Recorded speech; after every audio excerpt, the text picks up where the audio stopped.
बाप ने तो कुछ किया नहीं, बस बच्चे पैदा कर दिए। कष्ट तो इस औरत ने उठाया जिसने अपना सुख चैन सब खोकर बस अपने बच्चों के लिए जीती रही। देखो आज बेचारी की क्या हालत हो गई है। जिसे कभी उसके नाम और व्यवहार से जाना जाता था, आज अपना ही बेटा कैसा व्यवहार कर रहा है। सुधा जी की पड़ोस की औरतें उनके बेटे के बारे में बोल रही थी। घर के अंदर से सुधा जी के बेटे नयन की आवाज आ रही थी। माँ, आपको हो क्या गया है? अपनी उम्र का तो लिहाज करो। अपने बालों को कटवा कर आखिर आप साबित क्या करना चाहती है? आपकी बहू करती तो समझ में भी आता कि उसकी उम्र है, मगर आपको 68 की उम्र में बाल कटवाना, ये नाइटी पहनना, क्या ये शोभा देता है? फिर सुधा जी बोली, बेटा अब मुझे साड़ी पहनने में दिक्कत होती है। मेरे बालों के कारण मुझे बहुत गर्मी लगती है। मैं खुद कंघी भी नहीं कर पाती हूँ। बेचारी बहू को मेरी कंघी करनी पड़ती है। मैं उसकी मदद तो नहीं कर पाती, कम से कम उसके थोड़े काम ही कम कर दूं। इसीलिए मैंने बाल छोटे करवा लिए।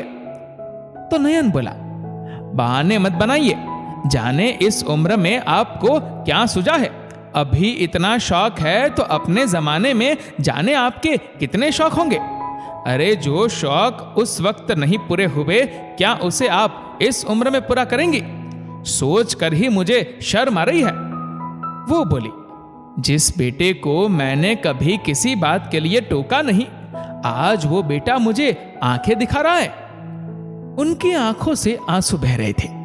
तभी उनकी बहू बाहर आई और बोली, कहाँ लिखा है कपड़ों से किसी औरत का सम्मान बढ़ता है? अरे जिस शब्द में माँ है, वहां तो पूरी दुनिया का सम्मान अपना सर झुकाता है। फिर नयन बोला, मुझे जो इतना भाषण दे रही हो, तुमने माँ को देखा है? उसने अपने बाल कटवा लिए हैं और ये घर में क्या नाइटी पहन के इधर उधर घूमती रहती है। तो पत्नी बोली, माँ के लिए मन में शंका आना पाप से कम नहीं है। फिर आपने तो उन पर ही उंगली उठा दी। शर्म नहीं आई? जिसने आपको पैदा किया, आज उसी पर आपने सवाल उठा दिया। मैंने इनके बाल काटे हैं, इन्हें परेशानी होती थी। और जहां तक नाइटी पहनने की बात है, आपको समझ में आता है, ये अपने रोजमर्रा के काम खुद करने में अब असमर्थ हो रही है। उस पर से साड़ी पहनकर बाथरूम जाना इनके लिए कितनी परेशानी हो जाती है। आप मर्दों को क्या पता चलेगा कि औरतों को कितनी तरह की परेशानी होती है। अब सुधा जी सोच रही थी, बेटे से भली तो बहू निकली जिसने एक औरत की इज्जत को समझी। अपनी सास के सम्मान को अपना सम्मान समझकर अपने पति के विरोध में उसके सामने जाकर खड़ी हो गई। फिर बहू बोली, चलिए माँ, अंदर चलिए।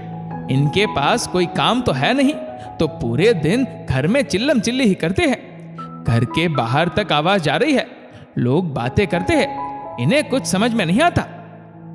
एक दिन नयन के 14 साल के बेटे ने अपनी माँ से ऊंची आवाज में बात की, तो सुधा जी की बहू ने एक जोर का थप्पड़ उसके मुंह पर मारा। तो नयन आकर बोला, शर्म नहीं आई तुम्हें? जवान लड़के पर हाथ उठाती हो। वो बोली, आज अगर हाथ नहीं उठाऊंगी तो कल को ये भी आपकी तरह मुझ पर सवाल उठाएगा। काश कि आपकी माँ ने भी सही समय पर आपको रोक दिया होता, तो आज बेचारी को आपसे इतने कठोर शब्द नहीं सुनने पड़ते। इतना बोलकर वो चली गई। सुधा जी वहीं बैठी थी। फिर नयन बोला, माँ देख रही हो इसकी जुबान कितनी चल रही है। हमारे घर की औरतें कभी इतनी ऊंची आवाज में बात करती है? आपने कभी पिताजी से ऐसे बात की होगी? अरे ठीक है, नौकरी नहीं करता हूं, परंतु घर तो मैं ही संभालता हूं। तुम्हारे बाप के पैसे पर यह घर नहीं चल रहा है, याद रखना। सुधा जी के पति को गुजरे हुए काफी वक्त हो गया। उनका व्यवहार भी अपने परिवार और पत्नी की तरह सही नहीं था। सुधा जी भी रिटायर हो चुकी है, पेंशन मिलता है, घर के किराए के पैसे आते हैं, तो घर उसी से चलता है। फिर वो बेटे से बोली, याद रखो, जो फसल बोओगे वही काटना भी पड़ेगा। तुम्हारे सामने भी तुम्हारी फसल तैयार हो रही है। बस ये अफसोस रहेगा कि कल मैं तुम्हारे आंसू पोंछने के लिए अपना आंचल आगे नहीं बढ़ा पाऊंगी। फिर भी ये दुआ करूंगी कि ईश्वर तुम्हें कभी कोई कष्ट ना दे, क्योंकि माँ का मन गाय का होता है, चाहे पूत का मन कसाई का ही क्यों ना हो। एक दिन सुधा जी की कुछ पुरानी साथी उनसे मिलने के लिए आई। नयन के आवाज में बड़ी कठोरता थी। वो कभी मधुरता से बात करता ही नहीं था। इसी कारण से वो कभी कोई व्यवसाय भी नहीं कर पाया था और हर किसी से लड़ाई झगड़ा मोल ले लेता था। उन औरतों में से एक बोली, कैसे हो नयन बेटा, और सब कैसा चल रहा है? वो बोला, आंटी जी कैसा चलेगा, दिन रात इनकी सेवा करता हूं, बदले में सबकी गालियां खाता हूं।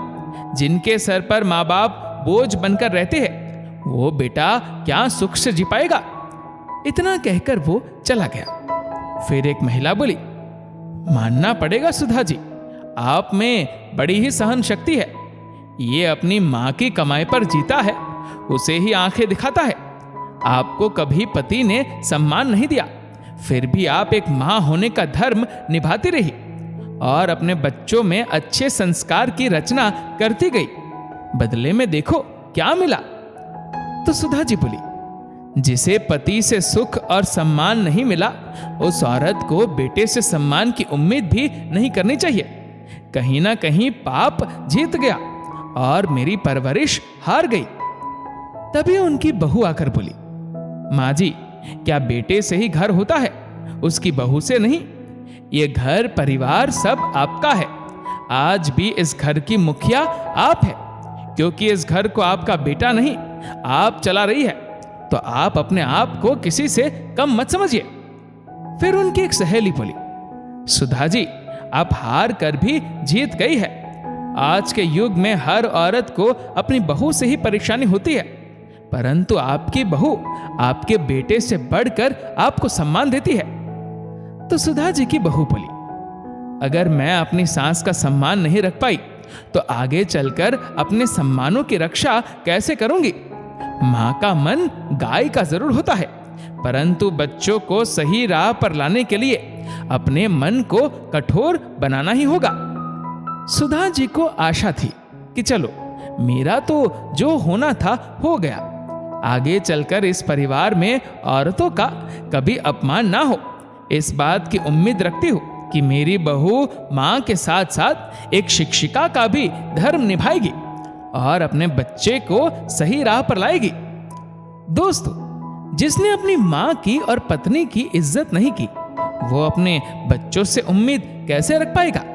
धरती पर एक माँ ही होती है जो इतनी सीधी होती है कि हर गुनाह के लिए माफ कर देती है, मगर वही बात जब पलट कर अपनी ओर आएगी तो सोचिए कोई क्या कर पाएगा। इस वीडियो को लेकर आपकी क्या राय है, नीचे कमेंट करके जरूर बताएगा। और अगर आपको वीडियो अच्छा लगा हो तो इस वीडियो को लाइक करेगा, शेयर करेगा ज़्यादा से ज़्यादा लोगों तक, और ऐसे ही और भी इंस्पिरेशनल वीडियोस के लिए सब्सक्राइब करें हमारे यूट्यूब चैनल को और फेसबुक पर फॉलो करें हमारे पेज को। धन्यवाद।